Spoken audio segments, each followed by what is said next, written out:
por quê? Porque vai mostrar o ponto positivo da sua localidade. Quando eu me aproximo, o que é que vai acontecer? A bússola vai entrar fora. Não é Tiago. É o ímã. O ímã de Bragança está aqui dentro. Não é assim. Por quê?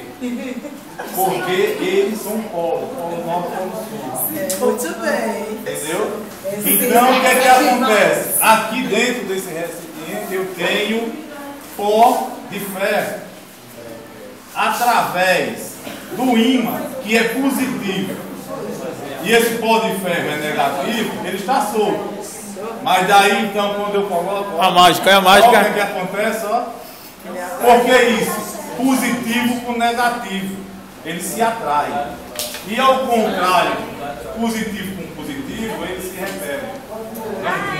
Então está aí explicado como a gente pode se localizar através da bússola.